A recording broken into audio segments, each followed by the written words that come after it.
नमस्कार साथी, स्वागत है आप सभी एस्पिरेंट्स का इस आइकॉनिक एस्पिरेंट्स पे। साथी कैसे हैं आप लोग? आशा करता हूं कि आप सभी अच्छे होंगे और अपने तैयारी को बहुत ही अच्छे ढंग से कर रहे होंगे। आज जो हम बात करने वाले हैं साथी, यह आपका प्रैक्टिस सेट नंबर 5 होने वाला है। इससे पहले आपका प्रैक्टिस सेट 1 से लेकर 4 तक बहुत ही अच्छे ढंग से पूरा फुल एक्सप्लेनेशन के साथ अपलोड किया गया है, तो आपसे रिक्वेस्ट है कि आप लोग उसको भी ज़रूर देखा करें।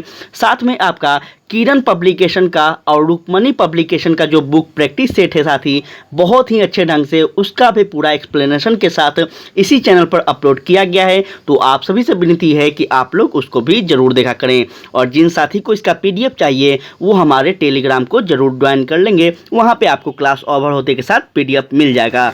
तो साथी चलिए स्टार्ट करते हैं आज का प्रैक्टिस सेट नंबर 5। और आप सभी से एक रिक्वेस्ट है कि आप लोग भी मेरे साथ साथ कोशिश कीजिएगा कि हर क्वेश्चन का आंसर कमेंट बॉक्स में लगाते चलिएगा, ताकि आपका तैयारी कैसा है यह आपको पता चल पाए और मुझे भी पता चल पाए कि आपका तैयारी इस बार अच्छा है या फिर अगले बार के लिए आप बने हैं।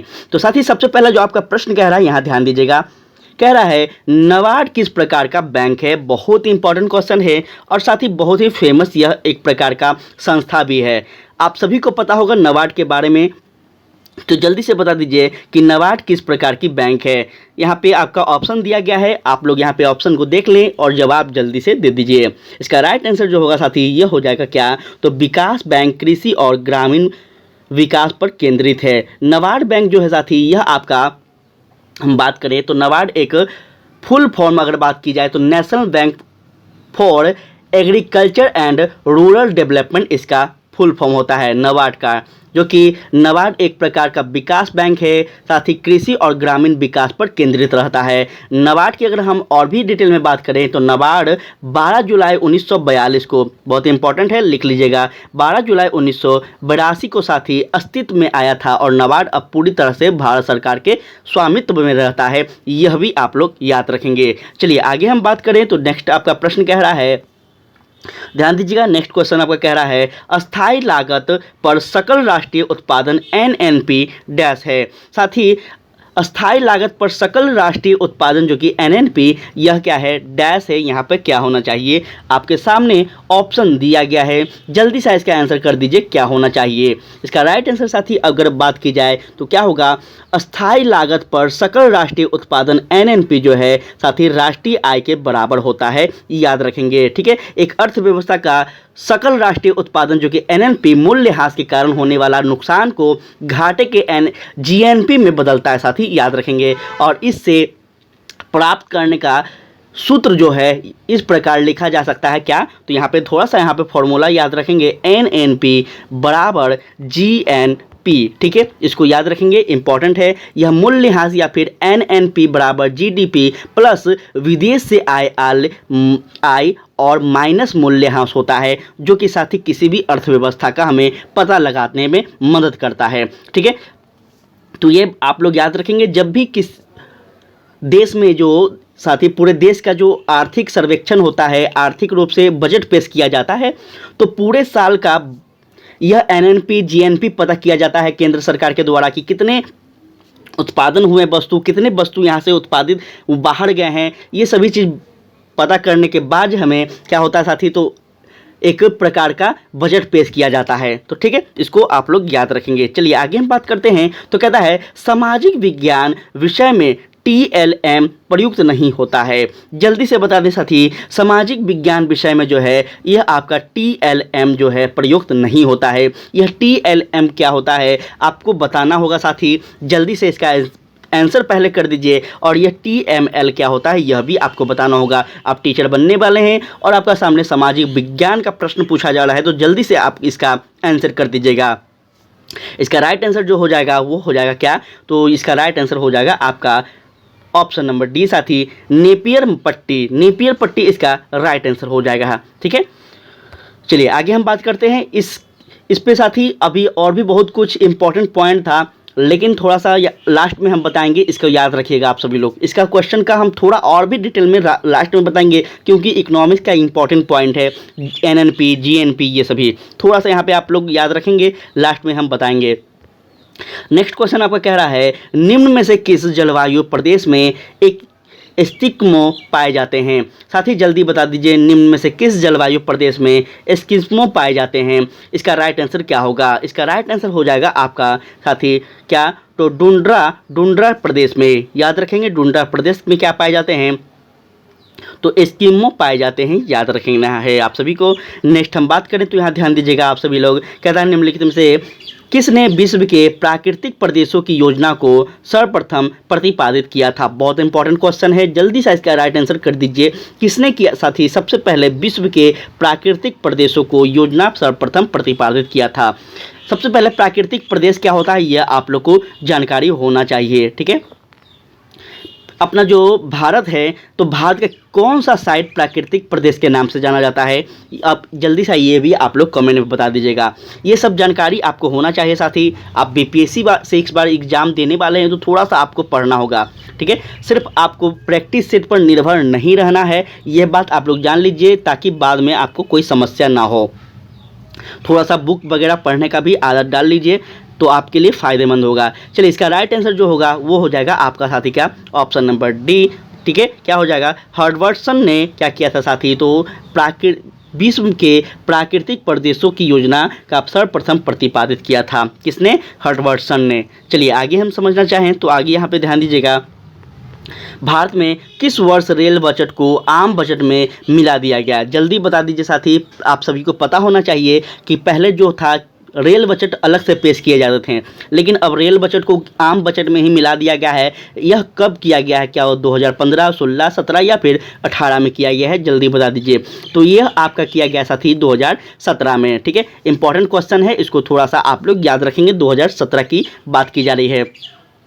वर्ष 2017 तक रेल बजट एवं आम बजट अलग अलग पेश किए जाते थे, लेकिन 2017 में साथ ही रेल बजट को आम बजट में ही शामिल कर दिया गया है। अब सिर्फ एक ही बजट पेश होते हैं जो कि साथ ही आम बजट कहलाते हैं, ठीक है। चलिए आगे हम बात करते हैं। तो नेक्स्ट आपका प्रश्न कहता है विश्व में सर्वाधिक अवसाद ढोने वाली नदी है। जल्दी से बता दीजिए सर्वाधिक अवसाद ढोने वाली नदी कौन सी है? क्या वह अमेजन है, नील है, ब्रह्मपुत्र है या फिर गंगा है? जल्दी बता दीजिए कौन सा नदी है साथी। तो यह आपका हो जाएगा, बहुत बार इसके बारे में मेरे द्वारा एक्सप्लेन किया गया है, खास करके ब्रह्मपुत्र नदी के बारे में, तो इसको आप लोग बिल्कुल भी मत भूलिएगा। भारत के संदर्भ में यह ब्रह्मपुत्र नदी जो है बहुत ही इंपॉर्टेंट है और लगातार इस ब्रह्मपुत्र नदी से सबसे ज़्यादा क्वेश्चन बनते हैं, इसको थोड़ा सा आप लोग याद रखेंगे। चलिए आगे हम बात करें तो ध्यान दीजिएगा आप सभी लोग।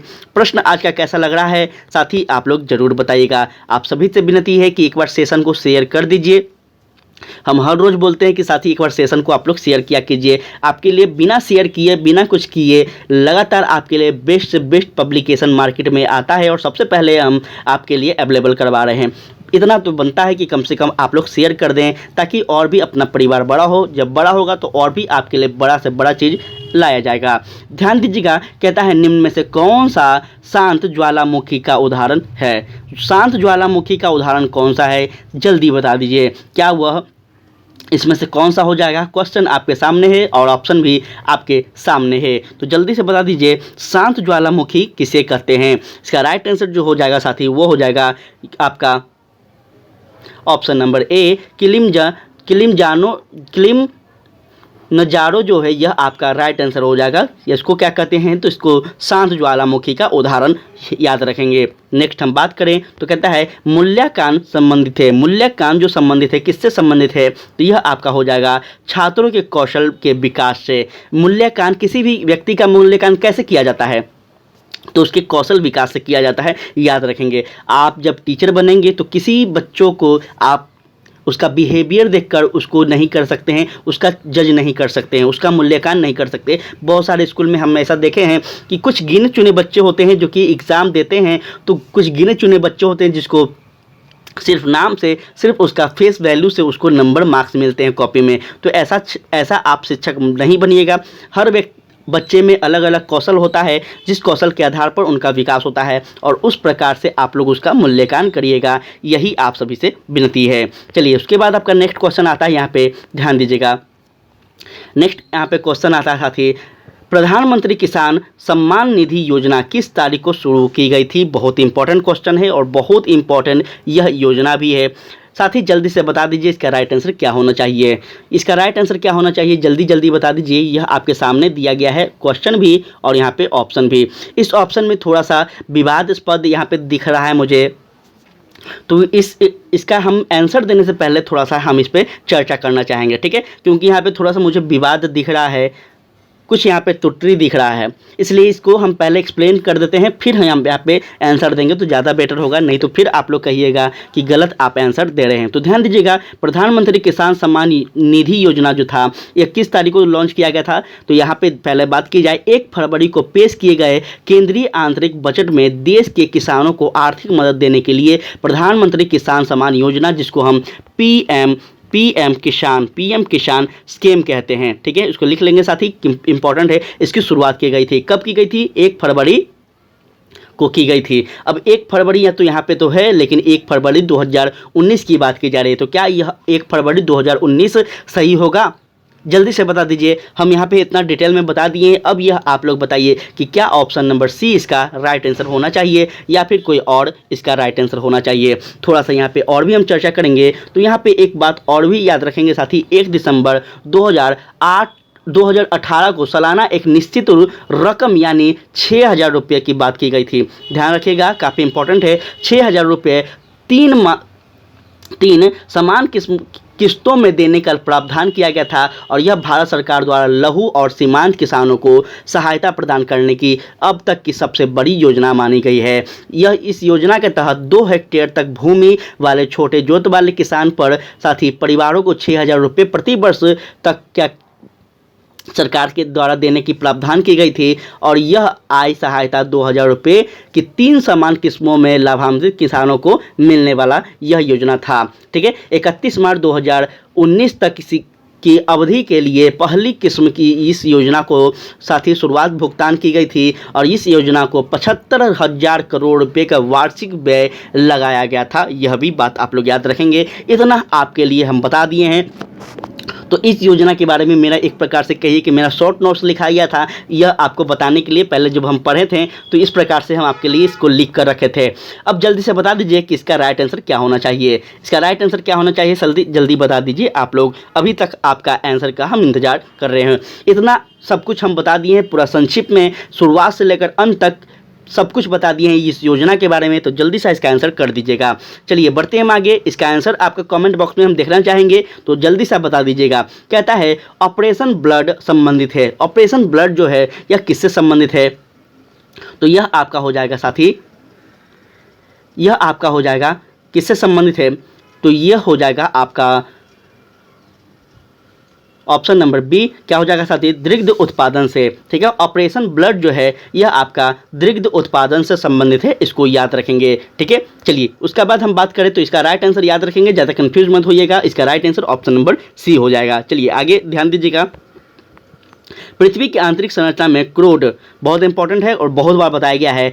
कोर जिसको हम कहते हैं, इसका निर्माण निम्न में से किस तत्वों के द्वारा होता है? आपको बताया थे कि पृथ्वी जो होता है यह 3 भागों में बटा हुआ है साथी, इस प्रकार से, और सबसे भीतर का सबसे अंदरूनी जो भाग होता है इसको हम कोर कहते हैं, ठीक है। उसी प्रकार से हम सूर्य की संरचना के बारे में भी आपको पिछले क्लास में बताए थे जब किरण पब्लिकेशन का बुक पढ़ रहे थे। तो याद रखेंगे साथी, यह जो है किस तत्व के द्वारा इसका निर्माण होता है। क्वेश्चन आपके सामने है, ऑप्शन भी आपके सामने है। यह होता है साथी लोहे एवं निकल से, ठीक है। इसको याद रखेंगे। पृथ्वी की आंतरिक संरचना में कोर का जो निर्माण होता है यह आपका लोहे और निकल से होता है, इसको आप लोग याद रखेंगे। कहता है साथी निम्नलिखित में से वायुमंडल की सबसे निचली परत कौन सी है? वायुमंडल की सबसे निचली परत कौन सी है? तो यह आपका हो जाएगा क्षोभ मंडल, जो कि कई बार लगातार बताया गया है क्षोभ मंडल के बारे में, ठीक है। क्षोभ मंडल को याद रखेंगे, सबसे निचली परत है, इसको अच्छे से आप लोग याद रखेंगे। कहता है नेक्स्ट क्वेश्चन कि फॉरवर्ड ब्लॉक किसके द्वारा स्थापित किया गया था? बहुत इंपॉर्टेंट क्वेश्चन है,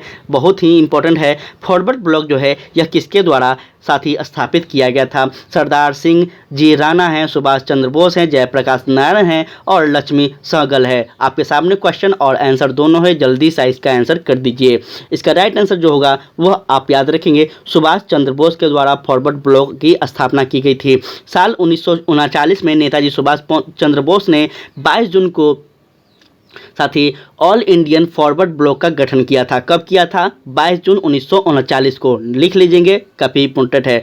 कांग्रेस के त्रिपुरा अधिवेशन के बाद नेताजी ने 1939 में कांग्रेस की जनता को स्वतंत्र होने की इच्छा, लोकतंत्र और क्रांति का प्रतीक बनाने के लिए कांग्रेस के भीतर ही फॉरवर्ड ब्लॉक की स्थापना की थी। यह भी आपसे पूछ दिया जाएगा कि क्या सुभाष चंद्र बोस कांग्रेस से अलग होकर इस फॉरवर्ड ब्लॉक की स्थापना किए थे? तो नहीं, कांग्रेस के अंदर रहकर ही इस ब्लॉक की स्थापना करते हैं। इसको आप लोग याद रखेंगे, ठीक है। चलिए आगे हम बढ़ते हैं। तो आगे आपका नेक्स्ट क्वेश्चन कहता है, यहाँ पे ध्यान देंगे। नेक्स्ट क्वेश्चन आपका कहता है क्या, थोड़ा सा यहाँ पे आप लोग पेशेंस बनाए रखिएगा, थोड़ा सा क्लियर होने में समय लगता है। चलिए, कहता है आपका प्रश्न, भारतीय राष्ट्रीय कांग्रेस की प्रथम महिला अध्यक्ष थी। जल्दी से बता दीजिए। कल वाला अगर आप सेट देखे होंगे तो कल वाला सेट में भी यह प्रश्न आपका दिया गया था। तो जल्दी से बता दीजिए कि भारतीय राष्ट्रीय कांग्रेस की प्रथम महिला अध्यक्ष कौन थी। साथ ही इसका अगर बात करें तो याद रखना है आप सभी को, यह आपका हो जाएगा साथी क्या, option number D, Annie Besant को। ठीक है, एनी बेसेंट जी को क्या किया था?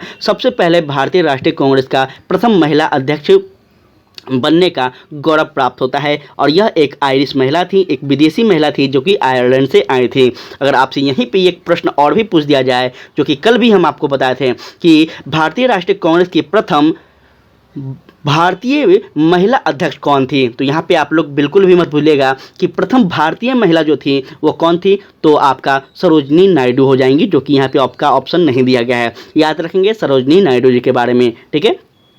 और भारतीय महिला ना पूछकर आपसे भारतीय राष्ट्रीय कांग्रेस का प्रथम महिला सिर्फ पूछा जाए तो अब आप क्या करेंगे, एनी बेसेंट को टिक लगाएंगे। चलिए नेक्स्ट आपका प्रश्न कह रहा है, यहाँ ध्यान दीजिएगा कि भारतीय इतिहास में स्वर्ण युग किस काल को कहते हैं। जल्दी से बता दीजिए। तो बहुत आसान क्वेश्चन है और सबसे ज़्यादा फेमस प्रश्न है ये सब। प्राचीन इतिहास जब आप पढ़ेंगे साथी तो आप ये सब प्रश्न आप अच्छे से पढ़ेंगे वहाँ पे। तो जल्दी से बता दीजिए कि भारतीय इतिहास में स्वर्ण युग किस काल को कहा जाता है, किस शासक के काल को कहा जाता है। तो इसका राइट आंसर हो जाएगा आपका क्या, साथ ही गुप्त काल के शासक को कहा जाता है क्या, स्वर्ण युग। ठीक है, गुप्त काल के जो शासन थे भारतीय इतिहास में, इसको क्या कहते हैं, तो ये याद रखेंगे, इसको स्वर्ण युग काल के नाम से जाना जाता है। नेक्स्ट हम बात करें तो कहता है दिल्ली के लाल किले में मोती मस्जिद का निर्माण किया गया था किसके द्वारा? क्या अकबर, शाहजहां, औरंगजेब या फिर जहांगीर हो जाएंगे। साथ ही दिल्ली के लाल किले में मोती मस्जिद का जो निर्माण करवाया गया था यह आपका हो जाएगा साथी क्या, तो औरंगजेब के द्वारा। याद रखेंगे, काफ़ी इंपॉर्टेंट है, बहुत इंपॉर्टेंट क्वेश्चन है। थोड़ा सा आप लोग यहाँ पे याद रखेंगे तो अच्छा होगा आप सभी के लिए, ठीक है। चलिए नेक्स्ट अगर हम बात करें तो कहता है सिकंदर लोदी ने किस नगर की स्थापना की थी। क्वेश्चन का लेवल आज का बहुत अच्छा है, कुछ थोड़ा सा अपवाद भी था तो कुछ अच्छा भी है, ठीक है। तो हम सभी को दोनों मिलान करके चलना है, तभी हम लोग का सिलेक्शन हो सकता है। तो यहाँ पे ध्यान दीजिएगा साथी, कह रहा है सिकंदर लोदी ने किस नगर की स्थापना की थी। सबसे पहले तो आपको बता दें, यह जो सिकंदर लोदी है लोदी वंश का था। याद रखेंगे, लोदी वंश जो था साथी यह दिल्ली सल्तनत के अंतर्गत आता है और दिल्ली सल्तनत का यह सबसे अंतिम वंश था, लोदी डायनेस्टी। याद रखिएगा, काफ़ी इंपॉर्टेंट है। इस लोदी वंश के बाद आपका क्या आ जाता है, तो भारत में मुगल सत्ता की स्थापना हो जाती है। याद रखना है आप सभी को। अब यह बता दीजिए कि सिकंदर लोदी ने किस नगर की स्थापना करवाई थी, तो यह आपका हो जाएगा क्या, साथी आगरा की। ठीक है, यह इंपॉर्टेंट है, इसको याद रखना है। आप सभी को आगरा की स्थापना करवाता है। नेक्स्ट हम बात करें तो कहता है पृथ्वी और चंद्रमा के मध्य की दूरी लगभग कितनी है। जल्दी से बता दीजिए, पृथ्वी और चंद्रमा की जो दूरी है कितनी है, यह आपका हो जाएगा साथी कितनी है। आपके सामने क्वेश्चन दिया गया है, हम टाइम भी दे रहे हैं पूरी तरह से ताकि आप बता पाएँ। तो जल्दी से बता दीजिए इसका राइट आंसर क्या होगा। याद रखना है आप सभी को, इसका राइट आंसर हो जाएगा आपका ऑप्शन नंबर बी। कितना हो जाएगा साथी, तो 3,38 लाख। एक सेकेंड साथी, यहाँ पे कितना हो जाएगा आप लोग जल्दी बताइएगा। चलिए ध्यान दीजिएगा, आपका कितना हो जाएगा, 38,04,400 इसका क्या हो जाएगा साथी, दूरी है पृथ्वी और चंद्रमा के बीच की। चलिए आगे हम बात करते हैं, ध्यान देंगे। कहता है निम्न में से भारत की कौन सी नदी एक विभ्रंश घाटी से होकर बहती है। जल्दी से बता दीजिए, भारत की कौन सी नदी एक विभ्रंश घाटी से बहती है साथी। यह आपका गंगा है, नर्मदा है, कृष्णा है या फिर काबड़ी है। साथी जल्दी बता दीजिए कौन सा होना चाहिए। इसका राइट आंसर होगा आपका ऑप्शन नंबर साथी क्या, नर्मदा। नर्मदा जो है यह भारत की वह नदी है जो कि विभ्रंश घाटी से होकर बहती है। इसको आप लोग याद रखेंगे, ठीक है। हम लगातार आपको बोल रहे हैं, कल भी शायद आपको बोले थे। देखिए, आपको सब सजेस्ट नहीं देगा। सब लोग आता है, वीडियो बनाता है, अपना चला जाता है, लेकिन हम आपको सजेस्ट दे रहे हैं क्योंकि मुझे पता है कि एग्ज़ाम निकालना कितना टफ हो गया है आज का समय पे।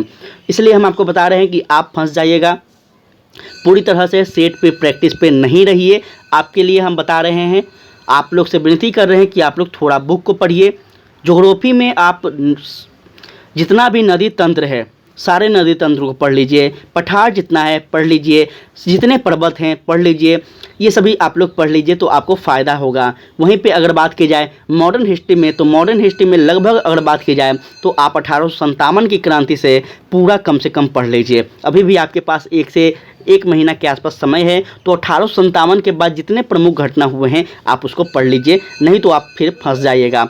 लगातार हम आपको बोल रहे हैं तो इस चीज़ को आप लोग याद रखें। काफ़ी एक्सपीरियंस रहा है साथी, इसलिए आपको बताया जा रहा है, नहीं तो यह आपका स्वतंत्रता है, आपकी मर्जी, आप इसको माने या ना माने। कहता है 1855 ईस्वी में संथाल विद्रोह का नेतृत्व किसने किया था? बहुत इजी क्वेश्चन है, जल्दी से बता दीजिए कि 1855 ईस्वी में संथाल विद्रोह का नेतृत्व किसके द्वारा किया गया था? बहुत आसान प्रश्न है, जल्दी से इसका आंसर कर दीजिए। इसका राइट आंसर हो जाएगा साथी सिद्धू और कान्हू के द्वारा। याद रखेंगे सिद्धू और कान्हू जो थे साथी, यह दोनों अपने सगे भाई थे और इन दोनों ने 1855 ईस्वी में एक संथाल विद्रोह के चलाते हैं। इसके अंतर्गत अंग्रेजों को क्या करते हैं, इसका विरोध करते हैं, ठीक है, ब्रिटिश ईस्ट इंडिया का विरोध करते हैं।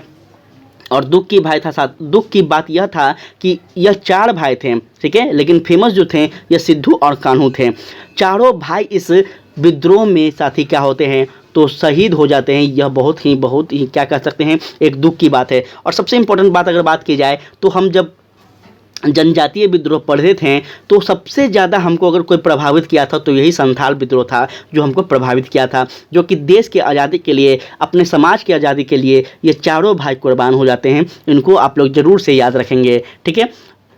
अगर चारों भाई की हम बात करें तो कौन कौन थे? एक सिद्धू थे, एक कान्हू थे, और कौन थे? चांद और भैरव थे। हाँ, हमें याद आ गया है, तो यह आप लोग लिख लीजिएगा। 4 भाई थे साथी, सिद्धू, कान्हू और चांद और भैरव, ये चारों शहीद हो जाते हैं। इसको आप लोग अच्छे से याद रखेंगे। नेक्स्ट हम बात करें तो कहता है आज़ाद हिंद फौज के सैनिकों पर चली मुकदमे की पैरवी करने वाले दल की अध्यक्षता किसने की थी? जल्दी से बता दीजिए। आज़ाद हिंद फौज के सैनिकों पर चली गई मुकदमा जो था उसका पैरवी करने वाले जो दल थे इसकी अध्यक्षता कौन किए थे? आपके सामने क्वेश्चन दिया गया है, तो एक है आपका भोला भाई देसाई है, जवाहरलाल नेहरू है, और भी आपका यहाँ पे ध्यान दीजिएगा और भी कुछ व्यक्ति हैं यहाँ पे, मोहम्मद अली जिन्ना है और CR दास हैं। तो क्या हो जाएगा इसका राइट आंसर? जल्दी से बता दीजिए। इसका राइट आंसर क्या होना चाहिए? जल्दी से बता दीजिए साथी। इसका राइट आंसर यहाँ पे अगर बात करें तो थोड़ा ध्यान दीजिएगा, यहाँ पे आपका क्या हो जाएगा साथी? तो यह हो जाएगा आपका, थोड़ा सा 1 सेकेंड क्लियर होने दीजिएगा, इसका भोला भाई देसाई हो जाएंगे, ठीक है। याद रखेंगे भोला भाई देसाई भी थे और भी प्रमुख व्यक्ति थे। यह आपको पिछले वाला स्लाइड में हम पिछले वाले किरण वाला प्रैक्टिस सेट में बताए थे कि भोला भाई देसाई थे और बहुत सारे स्वतंत्रता सेनानी थे जो कि बड़े बड़े लॉयर व्यक्ति थे। इसमें क्या करते साथी? अध्यक्षता कर रहे थे और इस वकालत कर रहे थे इस केस का। चलिए आगे हम बात करते हैं, ध्यान दीजिएगा आप सभी लोग। कहता है वक्राकार ईंट सिंधु सभ्यता में कहाँ से मिली है? वक्राकार जो ईंट है यह सिंधु सभ्यता में कहाँ से हमें मिलती है? क्या वह कालीबंगा, लोथल या फिर चान्होदरो या फिर हड़प्पा है? जल्दी से बता दीजिए कौन सा स्थान से वक्राकार ईंटे का हमें प्राप्त होता है? इसका राइट आंसर हो जाएगा साथी आपका क्या? तो याद रखेंगे चान्होदरो से। क्या हो जाएगा? चान्होदरो से हो जाएगा, याद रखिएगा आप सभी लोग अच्छा से। अगर बात करते हैं नेक्स्ट हम, तो यहाँ कहता है वर्ष 1959 में पंचायती राज किस राज्य में सर्वप्रथम लागू हुआ था? बहुत आसान क्वेश्चन है, जल्दी से बता दीजिए। सर्वप्रथम पंचायती राज जो लागू हुआ था किस राज्य में हुआ था साथी? यह आपका हो जाएगा, इसका राइट आंसर जो होगा वो आपका क्या हो जाएगा? तो राजस्थान और आंध्र प्रदेश में, ठीक है। सबसे पहले अगर हम बात करें तो पंचायती राज्य लागू करने वाला जो राज्य था वो सबसे पहले राजस्थान का कौन सा गांव? तो नागौर एक स्थान था साथी, वहां पे सबसे पहले पंचायती क्या होता है? पंचायती राज्य व्यवस्था लागू की जाती है, याद रखिएगा आप सभी लोग, इस काफ़ी इंपॉर्टेंट है। कहता है कौन निर्णय करता है कि कोई विधेयक धन विधेयक है या फिर नहीं? बहुत इंपॉर्टेंट क्वेश्चन है, सच में बता रहे हैं, यह इंपॉर्टेंट प्रश्न है। कौन निर्णय करता है कि धन विधेयक कौन? नेक्स्ट प्रश्न कह रहा है, बहुत इंपॉर्टेंट क्वेश्चन है, थोड़ा सा यहाँ पे ध्यान दीजिएगा साथी। कह रहा है कौन निर्णय करता है कि कोई विधायक धन विधायक है या नहीं? बहुत इंपॉर्टेंट क्वेश्चन है, सच्ची बताया जाए तो साथी जल्दी से बता दीजिए इसका राइट आंसर क्या होगा। काफ़ी ज़्यादा इंपॉर्टेंट क्वेश्चन है, जल्दी बता दीजिए कौन निर्णय करता है कि कोई भी विधायक धन विधायक है या फिर नहीं। इसका राइट आंसर जो होगा वो हो जाएगा साथी आपका लोकसभा का अध्यक्ष या फिर स्पीकर उनको हम कहते हैं। वह क्या करते हैं तो किसी भी विधेयक को धन विधेयक है या फिर नहीं है इस बात का निर्णय कौन करते हैं साथी? तो लोकसभा के अध्यक्ष करते हैं। वर्तमान में लोकसभा के अध्यक्ष कौन है यह आप लोगों को कमेंट में बताना है और यह भी बताना है कि लोकसभा के वह कितने नंबर के अध्यक्ष हैं। ठीक है, क्या वो 17वीं हैं 18वीं हैं, कौन सा अध्यक्ष हैं साथी यह आपको बताना है। चलिए आगे हम बात करते हैं। कह रहा है प्रश्न नंबर आपका यहाँ पे, सभी भारतीयों को मतदान का अधिकार होना चाहिए चाहे उनका सामाजिक आर्थिक स्तर कुछ भी हो, यह किसका विचार था? बहुत इंपॉर्टेंट क्वेश्चन है, सच्ची बता रहा है साथी।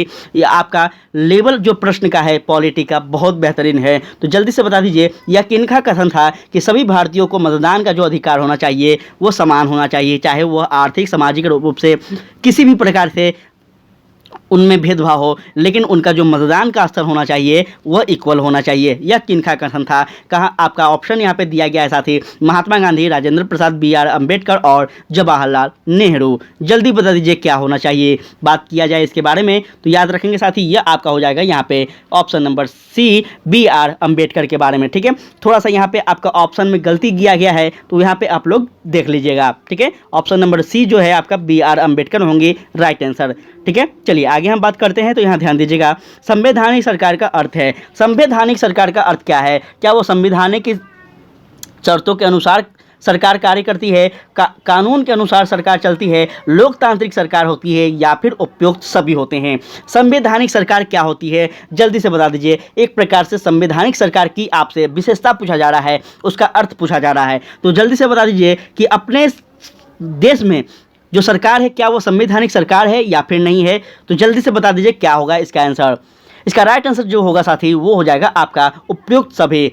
सबसे पहले आपको याद रखना है कि संविधान की शर्तें के अनुसार सरकार जो कार्य करती है उसको हम संवैधानिक सरकार कहते हैं, और कानून के अनुसार सरकार को कार्य करना होता है, ना कि कानून के विरुद्ध। उसके बाद आपका लोकतांत्रिक सरकार का भी यह कार्य होता है। तो इस प्रकार से आप याद रखेंगे कि ये तीनों जो कार्य होता है साथी यह आपका किसका उपयोगिता होता है? तो संवैधानिक सरकार का विशेषता होता है। ठीक है, चलिए आगे हम बात करते हैं। तो कहता है आपका राज्यसभा के कितने सदस्यों को राष्ट्रपति मनोनीत करते हैं? बहुत इंपॉर्टेंट क्वेश्चन दिया गया है, सच्ची बताया जा रहा है साथी। जल्दी से बता दीजिए कि राज्यसभा में साथी कितने सदस्यों को राष्ट्रपति के द्वारा मनोनीत किया जाता है?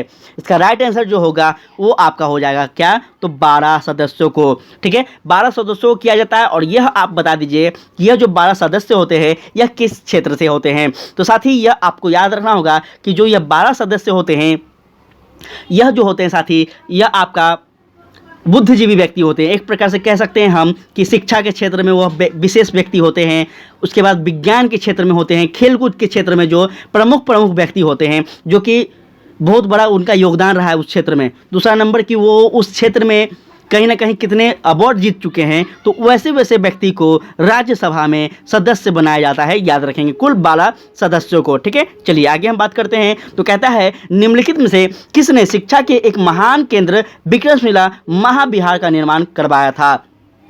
आपके सामने क्वेश्चन है धर्मपाल, गोपाल और हर्षा और बालादित्य। जल्दी से बता दीजिए कौन इसका राइट आंसर होगा। साथ ही विक्रमशिला महाविहार जो था यह किसके द्वारा निर्माण करवाया गया था? इसका राइट आंसर हम बात किया जाए तो धर्मपाल याद रखेंगे साथी, जो कि पाल वंश के शासक थे। याद रखेंगे धर्मपाल के द्वारा विक्रमशिला विश्वविद्यालय की स्थापना करवाई जाती है, यह आप लोग अच्छे से याद रखेंगे।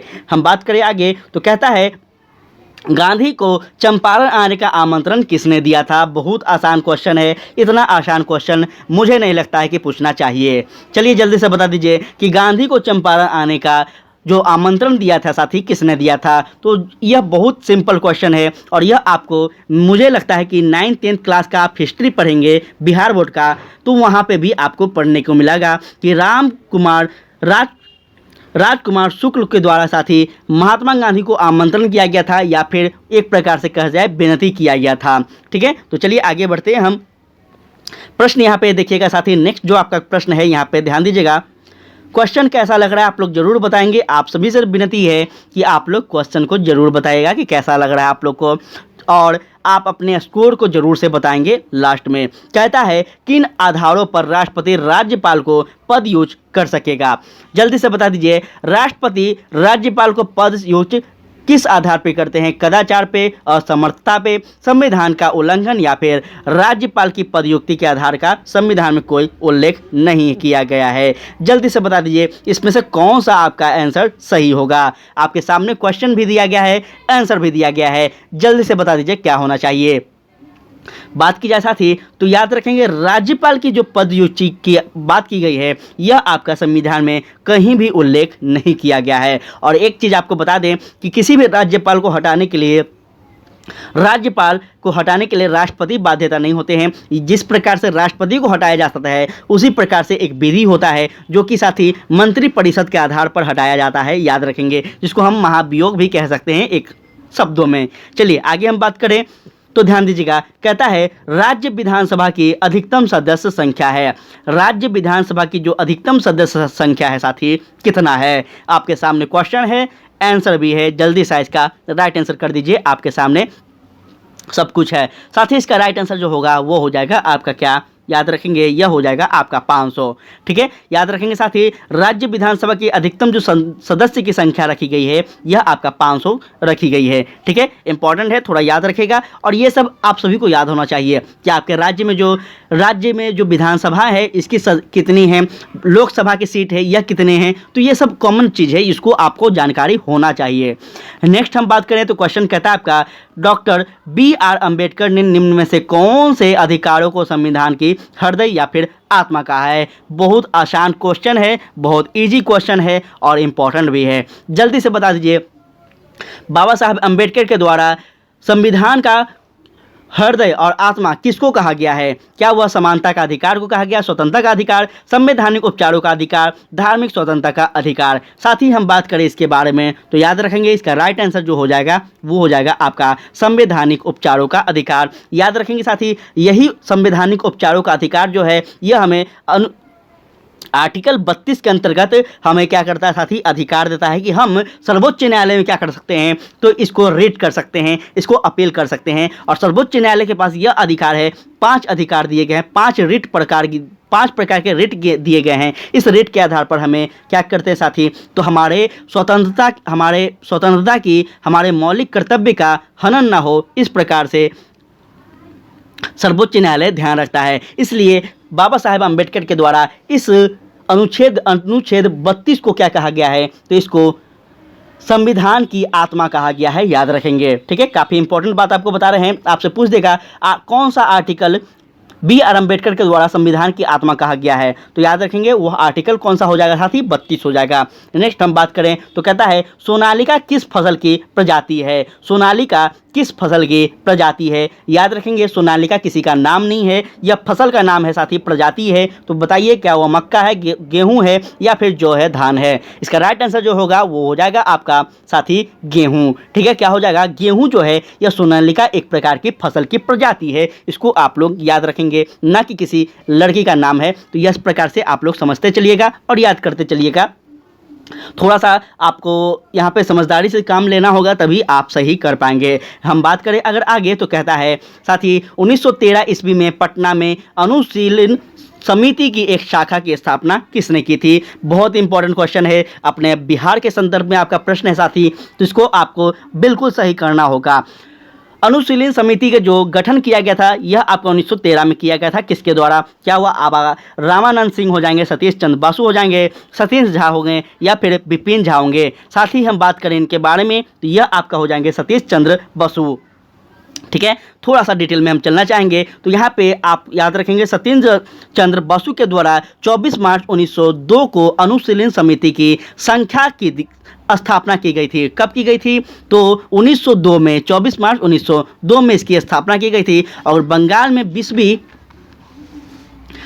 में साथी 20वीं शताब्दी के आरंभ में ही क्रांतिकारियों ने संगठित होकर कार्य करना आरंभ कर दिया था। और अनुशीलन समिति का आरंभ जो होता है यह आपका 1902 से ही हो जाता है। इस प्रकार से आप लोग याद रखेंगे।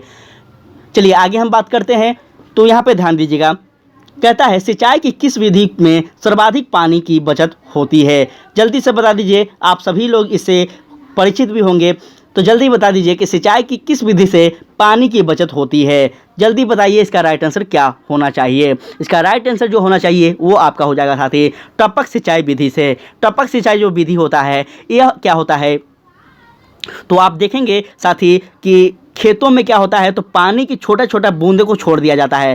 टपक टपक के पानी क्या होता है, जड़ों में जाते रहती है। इस विधि को टपक सिंचाई विधि कहते हैं, जिससे पानी की ज़्यादा खर्च नहीं होती है। एक और आप विधि देखेंगे साथी कि बहुत सारे ऐसे खेत होते हैं जहाँ पे बड़े बड़े मोटर पंप के द्वारा बड़े बड़े पैप का पानी जो होता है वह खेत में छोड़ दिया जाता है। यह सबसे बेकार विधि होता है और सबसे घटिया विधि होता है यह, और सबसे अधिक पानी खर्च होता है। ठीक है, तो यह जो होता है साथी आप याद रखेंगे सबसे बेस्ट तरीका है टपक सिंचाई विधि।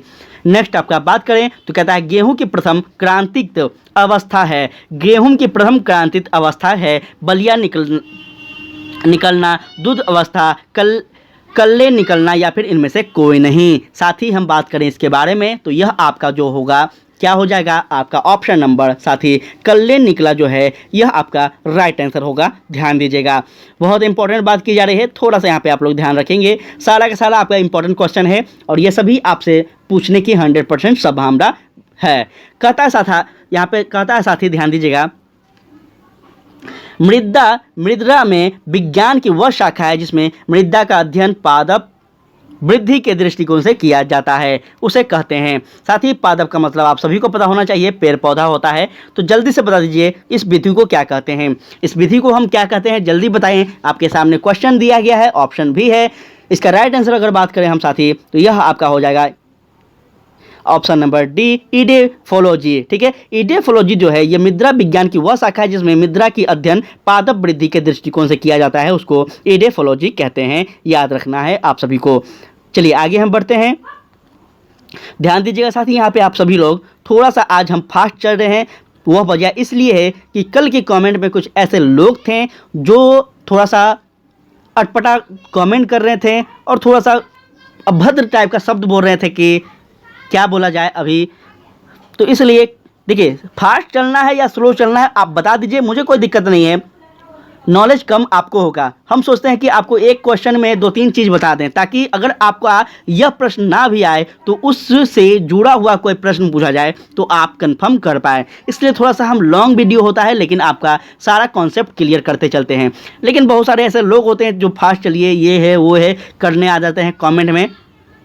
मुझे पता है कि वो लोग बाहरी लोग होते हैं, लेकिन फिर भी चलिए हम थोड़ा स्पीड कोशिश करेंगे करने का, जितना हो सकेगा हम जरूर करेंगे आपके बारे में। कहता है वाक और अभिव्यक्ति की स्वतंत्रता असीमित नहीं है।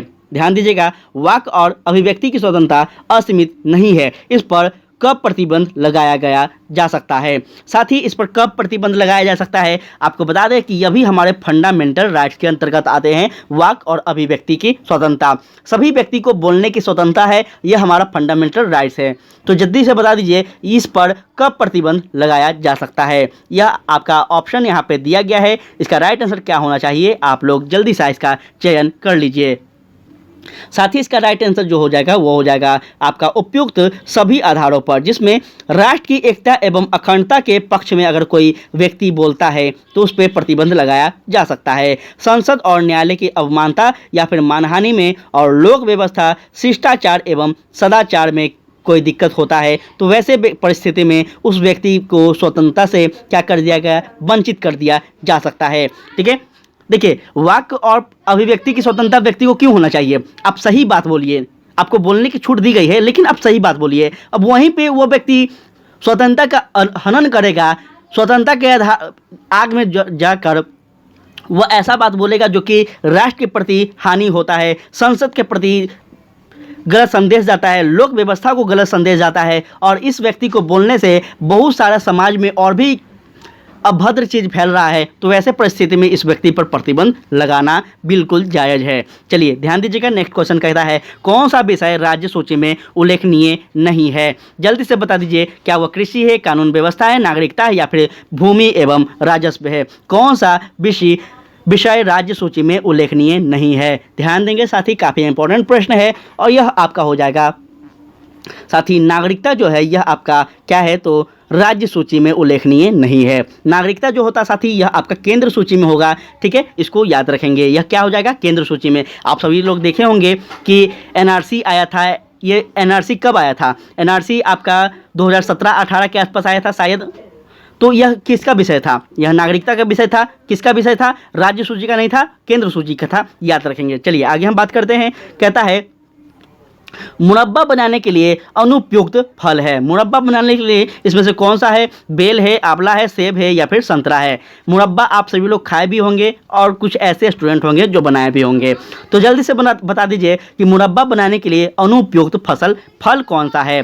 साथ ही इसमें से अगर बात की जाए तो यह आपका हो जाएगा क्या, आपका संतरा जो है यह क्या है, अनुपयुक्त फल है, याद रखना है आप सभी को। जेली में कितना प्रतिशत कुल घुलनशील ठोस पाया जाता है, जेली में कितना प्रतिशत कुल घुलनशील ठोस पाया जाता है साथी, 65, 45, 55 या फिर 75। बात की जाए इसके बारे में तो यह आपका 65 हो जाएगा, याद रखेंगे, काफ़ी इंपॉर्टेंट क्वेश्चन है।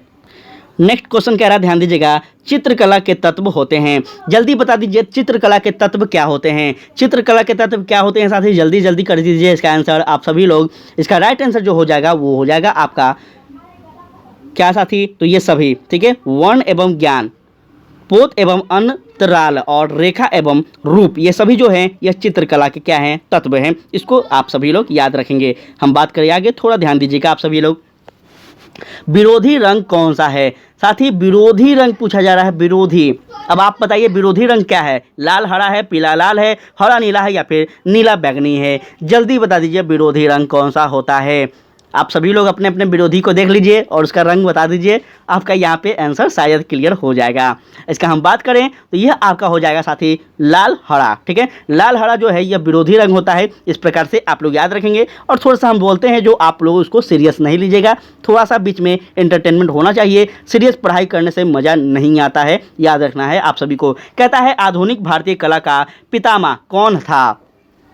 क्वेश्चन इंपॉर्टेंट है, ध्यान दीजिएगा। इसका राइट आंसर क्या होगा, आधुनिक भारतीय कला का पितामह कौन था। साथ ही जल्दी से बता दीजिए आधुनिक भारतीय कला का जो पितामह है ये किनको कहा जाता है। आपके सामने क्वेश्चन है और इसका राइट आंसर जल्दी कर दीजिए। याद रखना है आप सभी को, यह आपका रविंद्रनाथ को कहा जाता है। क्या कहा जाता है साथी, रविंद्रनाथ को आधुनिक भारतीय कला का पितामह कहा जाता है, याद रखना है आप सभी को इस बात को। चलिए आगे हम बात करें तो कहता है काल अनुक्रमण के अनुसार सही क्रम में चुनें। चलिए काल अनुक्रमण के आधार पर हम लोग चुनते हैं सही आंसर को। तो साथी यहाँ पे ध्यान दीजिएगा, आपका थोड़ा सा 1 सेकेंड रुक जाइएगा। चलिए हाँ ठीक है साथी, यहाँ ध्यान दीजिएगा आप सभी लोग क्वेश्चन पे। तो जल्दी से इसका चयन कीजिए क्या होना चाहिए। क्वेश्चन आपके सामने है और ऑप्शन भी आपके सामने है। इसका राइट आंसर जो होगा वो हो जाएगा साथी क्या, तो याद रखेंगे ऑप्शन नंबर डी। सबसे पहले मुगल शैली, पहाड़ी शैली, उसके बाद कंपनी शैली और उसके बाद बंगाल शैली का विकास होता है। तो इस प्रकार से सभी शैलियों को आप लोग याद रखना होगा। चलिए ध्यान दीजिएगा आप सभी लोग। नेक्स्ट क्वेश्चन कह रहा है, थोड़ा सा यहाँ पे आप लोग ध्यान देंगे। कह रहा है निम्नलिखित में से कौन सा ग्रंथ सारंगदेव द्वारा रचित है। जल्दी बता दीजिए सारंगदेव द्वारा कौन सा ग्रंथ रचित है इसमें से। इसका राइट आंसर अगर बात की जाए तो वो आपका हो जाएगा साथी संगीत रत्नाकर। संगीत रत्नाकर जो है यह आपका किनके द्वारा रचित है, तो याद रखेंगे सारंगदेव के द्वारा रचित की गई है, इसको याद रखना है आप सभी को। बात करें हम आगे तो यहाँ ध्यान दीजिएगा, कहता है आमद शब्द संबंधित है। आमद जो शब्द है साथी किससे संबंधित है, तबला है, गायन है, सितार है और नृत्य है। साथ ही इसका बात की जाए ध्यान दीजिएगा आप लोग। साथ ही जल्दी बता दीजिए इसका राइट आंसर क्या होगा। इसका राइट आंसर अगर हम बात करें तो यह आपका हो जाएगा साथी नृत्य, ठीक है। आमद जो शब्द है यह नृत्य से संबंधित है, इसको आप लोग याद रखेंगे। नेक्स्ट हम बात करें तो कहता है ध्यान दीजिएगा बंची टॉप एक बीमारी है। बंची टॉप एक बीमारी है आम की, लीची की, केला की या फिर सेब की। जो बंची टॉप बीमारी है साथी यह आपका हो जाएगा केला की बीमारी है। किसकी बीमारी है बंची टॉप, केला की, याद रखेंगे ना आप सभी लोग, याद रखेंगे इसको। ध्यान दीजिएगा, कहता है आपका नेक्स्ट प्रश्न बहुत इंपॉर्टेंट क्वेश्चन, यहाँ पे ध्यान दीजिएगा फर्टिगेशन का संबंध है। फर्टिगेशन का जो संबंध है किससे है, परागकण से है, निषेचन से है, संकरण से है या फिर जल एवं उर्वरक दोनों से है। जल्दी बता दीजिए कैसे है। साथ ही जल्दी बता दीजिए फर्टिगेशन का जो संबंध है किससे है। इसका अगर हम बात करें तो यह आपका हो जाएगा किससे, जल एवं उर्वरक दोनों से, ठीक है। फर्टिगेशन का मतलब फर्टिलाइजर से होता है, इस प्रकार से आप लोग याद रखेंगे। नेक्स्ट हम बात करें तो कहता है भोजन में सबसे अधिक कैलोरी किसमें होती है? क्या वह कार्बोहाइड्रेट, खनिज लवण, प्रोटीन या फिर वसा? आपके सामने क्वेश्चन है और यह आपका ऑप्शन भी है, जल्दी से बता दीजिए। यह सभी वन लाइनर क्वेश्चन है, इसलिए थोड़ा सा हम स्पीड में चल रहे हैं क्योंकि इसके बारे में ज़्यादा चर्चा करने योग्य नहीं है और यह जो है वन लाइनर ही सारे एग्जाम में पूछे जाते हैं। ठीक है, जहाँ पे मुझे लगता है कि आपको बताना चाहिए वहाँ पे हम जरूर बताएंगे और बताते रहते हैं। तो जल्दी बता दीजिए भोजन में सबसे अधिक कैलोरी किसमें होती है? इसका राइट आंसर जो होगा वो हो जाएगा आपका वसा। याद रखना है आप सभी को साथी, क्या हो जाएगा? वसा, फैट। चलिए आगे बात करें। क्वेश्चन कह रहा साथी यहाँ पे ध्यान दीजिएगा, मांसपेशियां किस कार्य में सहायक होते हैं? जल्दी बता दीजिए साथी, जो मांसपेशियां है यह किस कार्य में सहायक होती है? क्या शरीर को सुडौल और आकर्षण बनाने में, शरीर की गतिशीलता में, रक्त परिसंचरण में या फिर उपयुक्त में से सभी? क्या हो जाएगा इसका आंसर? जल्दी दे दीजिए साथी। इसका राइट आंसर जो होगा वो हो जाएगा आपका शरीर की गतिशीलता में क्या होती है? मांसपेशियां आवश्यक होती है, याद रखना है आप सभी को। नेक्स्ट हम बात करें तो कहता है मनुष्य को व्यायाम कब करना चाहिए? जल्दी बता दीजिए, ये सब कॉमन क्वेश्चन है, ठीक है, ये सब आपका सिलेबस में नहीं है, ये सब कॉमन प्रश्न है, तो जल्दी से बता दीजिए इसका राइट आंसर क्या होना चाहिए। मनुष्य को व्यायाम जो करना चाहिए साथी, कब करना चाहिए? तो याद रखना है आप सभी को, प्रातःकाल खाली पेट में। और यह कॉमन वाला क्वेश्चन था, ज़्यादा इस पर डिस्कस करना उचित नहीं होगा। चलिए, कहता है आपका मनुष्य का मस्तिष्क कहाँ स्थित होता है?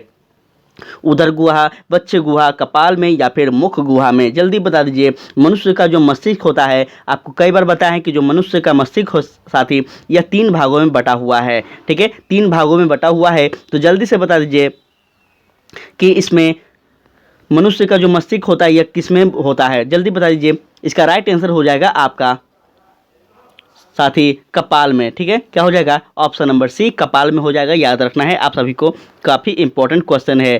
कहता है फुटबॉल का पहला अंतर्राष्ट्रीय मैच कब हुआ? जल्दी से बताइए कि फुटबॉल का पहला अंतर्राष्ट्रीय मैच कब हुआ और साथी जल्दी बताएं इसका राइट आंसर क्या होगा। इसका राइट आंसर हो जाएगा आपका ऑप्शन नंबर ए, 1872 ईस्वी में क्या हुआ था? तो फुटबॉल का पहला अंतर्राष्ट्रीय मैच 1872 ईस्वी में खेला गया था और यह आपको बताना है कि यह कहाँ खेला गया था। ठीक है, यह आपको बताना है साथी कहाँ खेला गया था। कहता है नेक्स्ट क्वेश्चन आपका, सैयद मोदी को किस खेल के लिए भारतीय राष्ट्रीय पदक मिला था? सैयद मोदी को किस खेल के लिए भारतीय राष्ट्रीय पदक मिला था? वॉलीबॉल है, बास्केटबॉल है, फुटबॉल है और बैडमिंटन है। साथी क्या हो जाएगा? जल्दी बता दीजिए इसका राइट आंसर। इसका राइट आंसर हो जाएगा, इसका क्या हो जाएगा साथी? तो याद रखना है आप सभी को, बैडमिंटन के लिए सैयद मोदी को क्या मिला था? तो भारतीय राष्ट्रीय पदक मिला था, याद रखेंगे आप सभी लोग। नेक्स्ट हम बात करें तो यहाँ पे प्रश्न है आपका, ओलंपिक ध्वज में कितने चक्र हैं? जल्दी से बताइए कि ओलंपिक जो ध्वज होता है साथी, उसमें कितने चक्र हैं? जल्दी से बता दीजिए। ये सभी जो प्रश्न आप देख रहे हैं, ये जो क्वेश्चन आप देख रहे हैं साथी, ये सब प्रश्न आपका सिलेबस में नहीं है। एक चीज़ आपको बता देते हैं, लेकिन ये इंपॉर्टेंट क्वेश्चन है, वो इसलिए कि यह सभी के सभी कॉमन क्वेश्चन है और सभी स्टूडेंट को पता होना चाहिए कि ये सब जो क्वेश्चन है। इसका राइट आंसर हो जाएगा आपका ऑप्शन नंबर डी। साथ ही ओलंपिक ध्वज में 5 चक्र होते हैं, इसको आप लोग याद रखेंगे। ठीक है, चलिए आगे बढ़ते हैं। तो नेक्स्ट क्वेश्चन आपका कह रहा है, यहाँ ध्यान दीजिएगा। नेक्स्ट क्वेश्चन कह रहा है कबड्डी में कितने खिलाड़ी होते हैं? देखिए क्वेश्चन कैसा कैसा पूछा जा रहा है, थोड़ा सा आप लोग यहाँ पे देख सकते हैं। थोड़ा सा भी आपका ये सिलेबस में क्वेश्चन नहीं है, सच्ची बता रहे हैं हम। लेकिन ऐसा ऐसा क्वेश्चन मुझे नहीं लग रहा था कि ऐसा ऐसा क्वेश्चन इस प्रैक्टिस सेट में देना चाहिए, लेकिन थोड़ा सा इस प्रैक्टिस सेट से शिकायत है। कहीं ना कहीं क्वेश्चन जो है वह अटपटा टाइप का प्रश्न दिया गया है। तो जल्दी से बता दीजिए कबड्डी में कितने खिलाड़ी होते हैं? साथ ही हम बात करें इसके बारे में तो यह आपका हो जाएगा कितने? 7 खिलाड़ी होते हैं, याद रखेंगे आप सभी लोग। चलिए आगे हम बात करते हैं। तो कहता है राग पीलू किस वर्ग में आता है? शुद्ध, संकीर्ण, ए और बी दोनों, किसी में भी नहीं। राग पीलू जो है यह किस वर्ग में आता है? तो यह आपका हो जाएगा साथी क्या? संकीर्ण वर्ग में आता है, याद रखेंगे राग पीलू के बारे में। कहता है किसका उपनाम गलत है? जल्दी से बता दीजिए। आपके सामने क्वेश्चन है, बाजिद अली, अख्तर पिया, सामान शामता प्रसाद मिश्रा, गुदई महाराज और महबूब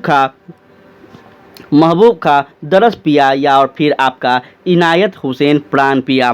किसका जो है नाम इसमें गलत है, उपनाम की बात की जा रही है। तो साथ ही यह आपका हो जाएगा क्या, ऑप्शन नंबर डी, इनायत हुसैन प्राण पिया जो है यह इनका उपनाम गलत है, याद रखिएगा आप सभी लोग, इम्पॉर्टेंट क्वेश्चन है। थोड़ा सा यहाँ पे बात की जाए तो अब आपका इम्पॉर्टेंट प्रश्न आ गया है, अब आप लोग रेडी रहिएगा। कहता है निम्नलिखित में से किसको अंग्रेजी सरकार ने काकोरी षड्यंत्र के मामले में फांसी पर चढ़ाया था। कई बार क्वेश्चन बताया गया है और बहुत ही बेहतरीन यह प्रश्न है। साथ ही याद रखना है आप सभी को, इसका राइट आंसर जो हो जाएगा वो हो जाएगा आपका क्या, तो साथ ही यह आपका राम प्रसाद बिस्मिल हो जाएंगे। 9 अगस्त 1925 को, इम्पॉर्टेंट है लिख लीजिएगा, 9 अगस्त 1925 को क्रांतिकारियों ने सहारनपुर लखनऊ लाइन पर 8 टाउन ट्रेन लाइन को काकोरी जानलेवे पर ट्रेन को क्या किए थे, तो लूटने का प्रयास किए थे। इस षड्यंत्र केस में इनको पकड़ा गया था और भी प्रमुख व्यक्ति थे साथ ही बहुत सारे, लेकिन यह इनका ज़्यादा नाम यहाँ पे है तो थोड़ा सा यहाँ पे फोकस कीजिएगा। कहता है श्रीमती अरुणा साफ अली का निधन जुलाई 1996 में हुआ। वे किस क्षेत्र में योगदान के लिए जानी जाती है, साहित्य, स्वतंत्रता, संगीत या फिर उपयुक्त में से कोई नहीं। इसका राइट आंसर क्या होगा जल्दी बता दीजिए। तो याद रखना है आप सभी को, यह आपका क्या हो जाएगा, स्वतंत्रता संग्राम। महान स्वतंत्रता संग्राम सेनानी अरुणा असफल अली जो थे साथी 1942 में भारत छोड़ो आंदोलन के दौरान सक्रिय भूमिका निभाई थी, इसको आप लोग याद रखिएगा। नेक्स्ट हम बात करें तो यहाँ कहता है महात्मा गांधी दक्षिण अफ्रीका से भारत किस वर्ष लौटे थे।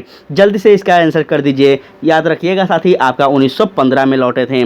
ठीक है, कभी भी 1917 जो है इसको आप लोग नहीं कीजिएगा, बहुत सारे ऐसे स्टूडेंट होते हैं और बहुत सारा ऐसा बुक मिलेगा जहाँ पे 1917 दिया जाता है, लेकिन वास्तविक में 1915 में महात्मा गांधी भारत लौटते हैं, याद रखिएगा। 1917 से क्या होते हैं तो वो सक्रिय रूप से राजनीति में प्रवेश करते हैं, ये बात आप लोग याद रखेंगे। नेक्स्ट क्वेश्चन कह रहा साथी, बिहार समाजवादी पार्टी का गठन किन्होंने किया था। क्वेश्चन आपके सामने है, ऑप्शन भी है, बहुत इंपॉर्टेंट है, जल्दी बता दीजिए बिहार समाजवादी पार्टी का गठन किन्होंने किया था। तो इसका राइट जो आंसर हो जाएगा यह आपका हो जाएगा ऑप्शन नंबर बी, फूलन प्रसाद वर्मा और जयप्रकाश नारायण के द्वारा समाजवादी पार्टी का गठन किया गया था, याद रखेंगे, काफ़ी इंपॉर्टेंट है। कब किया गया था तो 1931 में। ठीक है, कब किया गया था 1931 में किया गया था, याद रखना है आप सभी को। बात करें नेक्स्ट क्वेश्चन की, कहता है अंग्रेजी शासनकाल में भारत छोड़ो मांग कब की गई थी। बहुत सिंपल क्वेश्चन है, साथ ही आप सभी को यह पता होना चाहिए कि 8 अगस्त 1942 को भारत छोड़ो की मांग की गई थी, किसके द्वारा, तो महात्मा गांधी के द्वारा, याद रखिएगा आप सभी। ठीक है, चलिए आगे हम बात करते हैं। तो नेक्स्ट क्वेश्चन आपका कह रहा है जलियांवाला बाग में किस अंग्रेज अफसर ने गोली चलवाई थी। बहुत इजी क्वेश्चन है, बहुत इजी क्वेश्चन है। इसका राइट आंसर जो होगा जल्दी से आप लोग देख लीजिएगा, यहाँ पे और भी प्रश्न है तो जल्दी बता दीजिए इसका राइट आंसर क्या होगा। इसका राइट आंसर हो जाएगा क्या, जल्दी बता दीजिए। तो साथ ही यह आपका हो जाएगा जनरल डायर के द्वारा। आप सभी को पता होना चाहिए कि 13 अप्रैल 1919 को क्या हुआ था, तो जलियांवाला बाग नरसंहार होता है। काफ़ी इंपॉर्टेंट क्वेश्चन है, साथ ही यह आप लोग याद रखेंगे। बात करें हम आगे तो कहता है कांग्रेस ने कब पहली बार भारत की स्वतंत्रता का प्रस्ताव पारित किया। कांग्रेस ने कब पहली बार भारत की स्वतंत्रता का प्रस्ताव पारित किया था। क्वेश्चन है आपके सामने और ऑप्शन है 1927, 1915, 35 और 42। इसका राइट आंसर क्या होगा जल्दी बता दीजिए। साथ ही हम बात करें इसके बारे में तो आपका ऑप्शन नंबर ए 1927 हो जाएगा, याद रखना है आप सभी को। 1927 ईस्वी में मद्रास अधिवेशन में कांग्रेस ने पूर्ण स्वराज को अपना लक्ष्य घोषित किया और इस सम्मेलन की अध्यक्षता किसने किया था, तो M.A. अंसारी ने की थी, यह भी आप लोग याद रखेंगे। आगे हम बात करें तो नेक्स्ट क्वेश्चन आपका कहता है महात्मा, यहाँ पे ध्यान दीजिएगा, गांधी जी की मृत्यु पर किसने कहा था कि हमारे जीवन से प्रकाश चला गया। बहुत इंपॉर्टेंट क्वेश्चन है, जल्दी से बता दीजिए इसका राइट आंसर क्या होगा। इसका राइट आंसर क्या होगा, गांधी जी की मृत्यु पर किसने कहा हमारे जीवन से प्रकाश चला गया। ये बहुत इंपॉर्टेंट क्वेश्चन है, जल्दी इसका आंसर कीजिए। यह आपका राइट आंसर जो होगा वो हो जाएगा साथी option number D, Jawaharlal Nehru. क्या हो जाएगा, जवाहरलाल नेहरू ने कहा था कि हमारे जीवन से प्रकाश चला गया, यह कथन था। नेक्स्ट हम बात करें तो कहता है निम्न में से कौन भारतीय राष्ट्रीय कांग्रेस की अध्यक्षता रही है। जल्दी बता दीजिए, कई बार बताया गया एक क्वेश्चन है तो जल्दी से बता दीजिए निम्न में से कौन भारतीय राष्ट्रीय कांग्रेस की अध्यक्ष रही हैं। यह आपका हो जाएगा सबसे पहले आपका क्या हो जाएगा इसका राइट आंसर तो एनी बेसेंट, ठीक है। सबसे पहले एनी बेसेंट थी, उसके बाद सरोजिनी नायडू थी।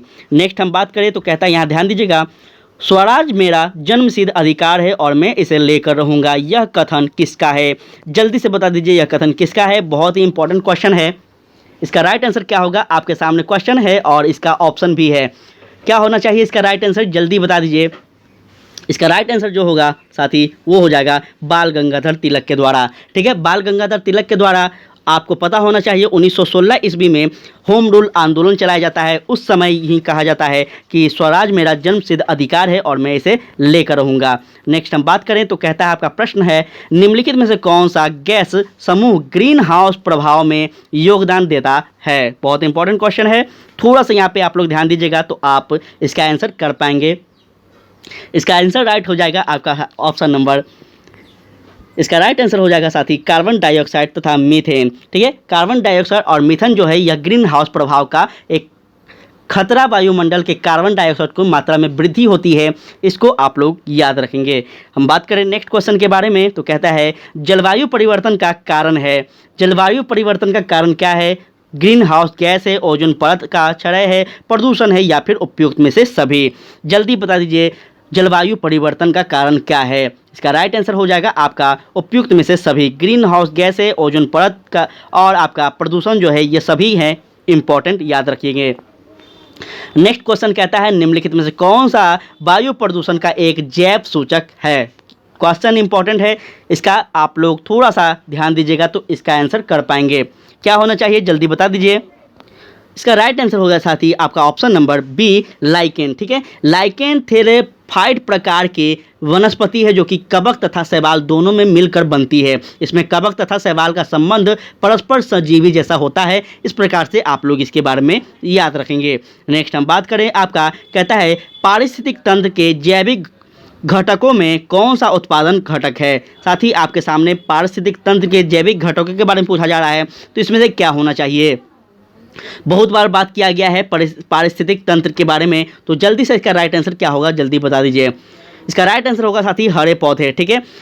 जर्मन वैज्ञानिक हेकल ने 1800 ध्यान दीजिएगा 1896 में पारिस्थितिक शब्द का प्रयोग उस विज्ञान के लिए किया था जिसमें जीव और उसके वातावरण के मध्य होने वाले संबंधों का अध्ययन किया जाता है। तो इस प्रकार से आप लोग याद रखेंगे पारिस्थितिक तंत्र के बारे में। नेक्स्ट आपका प्रश्न यहाँ पे ध्यान दीजिएगा। नेक्स्ट क्वेश्चन कह रहा है आपका, एक सेकंड थोड़ा सा साथी यहाँ पे ध्यान देंगे आप सभी लोग। चलिए, कह रहा है विलुप्त होने वाली प्रजातियों की सूचीबद्धता होगी। साथी जल्दी बता दीजिए, विलुप्त होने वाली प्रजातियों की सूचीबद्धता होती है, क्या होती है? जल्दी बता दीजिए। आपके सामने यहाँ पे क्वेश्चन का आंसर आपके सामने है, क्या होना चाहिए? साथ ही इसका राइट आंसर होना चाहिए आपका क्या? तो रेड डाटा बुक में, ठीक है। याद रखेंगे, किसी भी प्रजाति का जब विलुप्त होने लगते हैं तो उसका जो सूची रहता है वो हमें कहाँ प्राप्त होती है? तो रेड डाटा बुक में प्राप्त होती है। इसको आप लोग अच्छे से याद रखेंगे। किस में प्राप्त होती है? रेड डाटा बुक में। और विलुप्त होने वाली प्रजातियां को रेड डाटा बुक की सूची में शामिल किया जाता है। कोई भी प्रजाति यदि अपने आवास क्षेत्र में कम से कम 50 वर्ष तक ना दिखाई दे तो यह विलुप्त प्रजाति घोषित हो जाती है, याद रखेंगे। कहता है क्वेश्चन, निम्नलिखित आर्द्र क्षेत्रों में किन्हें रामसर का दर्जा प्राप्त है? बहुत ही इंपॉर्टेंट क्वेश्चन है और वर्तमान में यह रामसर जो था साथी करंट का मुद्दा भी रहा है एक प्रकार से, तो थोड़ा सा इस पर ध्यान रखिएगा आप सभी। यह आपका हो जाएगा बुलर झील, ठीक है। बुलर झील जो था यह आपको याद रखना होगा। रामसरण क्षेत्र के अंतर्गत भारत में कुल अगर बात की जाए तो 26 आर्द्र क्षेत्र को रामसरण आर्द्र क्षेत्र का दर्जा प्राप्त है, जिसमें झिलका झील है, लोकटक झील है, केवला देव पक्षी है, बिहार है तथा आपका बुलर झील है। ये सभी शामिल हैं और भी प्रमुख चीज़ है, तो इसको आप लोग याद रखेंगे कुल मिलाकर। हम बात करें आगे तो ध्यान दीजिएगा, यहाँ पे आपका क्वेश्चन नेक्स्ट कह रहा है, निम्नलिखित में से कौन सही सुमेलित नहीं है? जल्दी से बता दीजिए इसमें से सही सुमेलित कौन सा नहीं है? तो साथ ही यह आपका हो जाएगा ऑप्शन नंबर ए, सुनहरे लंगूर जो कि विलुप्त प्राय है। यह क्या है? तो सही नहीं है, इसको आप लोग याद रखेंगे, ठीक है। चलिए, उसके बाद आपका नेक्स्ट क्वेश्चन कहता है यहाँ पे, निम्नलिखित में से कौन एक किसी प्रजाति के विलोपन के लिए उत्तरदायी नहीं है। निम्नलिखित में से कौन एक किसी प्रजाति के लिए विलोपन के लिए उत्तरदायी नहीं है? इसका राइट आंसर क्या होगा, जल्दी बता दीजिए। ध्यान देंगे साथी, यह आपका होगा व्यापक चिन्ह, जिसको हम कर्मता कहते हैं, यह आपका होगा, याद रखना है होगा आप सभी को। क्वेश्चन आपका नेक्स्ट यहाँ पे ध्यान दीजिएगा, सूची 1 और सूची 2 में सम्मिलित कीजिए तथा नीचे दिए गए कोड की सहायता से चुनिए। देखिए सूची 1 और सूची 2 है। सूची 1 जो है साथी, यह आपका क्या है, तो इसमें पार्क और वन्यजीवी अभ्यारण्य है, ठीक है। और यह पार्क वन्यजीव अभ्यारण्य जो है यह किस किस राज्य से आते हैं, यह आपको यहाँ पे बताना है। तो आप देख सकते हैं आपके सामने यहाँ पे ऑप्शन दिया गया है सभी तरह का, तो जल्दी से बता दीजिए इसका राइट आंसर क्या होगा। इसका राइट आंसर क्या होगा साथी, जल्दी बता दीजिए। यह आपका हो जाएगा ऑप्शन नंबर यहाँ पे क्या, ए, ठीक है, ए हो जाएगा साथी, क्या याद रखना है आप सभी को। चलिए आगे हम बढ़ते हैं, तो आगे ध्यान दीजिएगा आप सभी लोग, एक सेकेंड साथी। चलिए यहाँ पे आपका ऑप्शन यहाँ पे हो जाएगा, इसका राइट आंसर क्या होगा, ऑप्शन नंबर ए, ठीक है, ऑप्शन नंबर ए हो जाएगा। सबसे पहले आपका क्या था, तो डोची गाम वन्यजीव अभ्यारण्य था, जो कि जम्मू कश्मीर में है, आप लोग टिक लगा लीजिए। उसके बाद आपका केवला देव घना पक्षी अभ्यारण्य जो कि राजस्थान में है, कान्हा राष्ट्रीय पार्क मध्य प्रदेश में है, और पेरियार वन्यजीव अभ्यारण्य जो कि केरल में है। तो इस प्रकार से आपका ऑप्शन नंबर ए सही होता है। चलिए आपका अंतिम क्वेश्चन है साथी यह कि जैव विविधता का अर्थ है। साथी जैव विविधता का अर्थ क्या है, कल भी हम आपको बताए थे कि जैव विविधता क्या होता है। जैव का मतलब होता है जीवन, जीव में विविधताओं, जीव में विविधताएं कैसे है, इसका क्या अर्थ होता है, जल्दी से इसका आंसर आप सब कर दीजिए।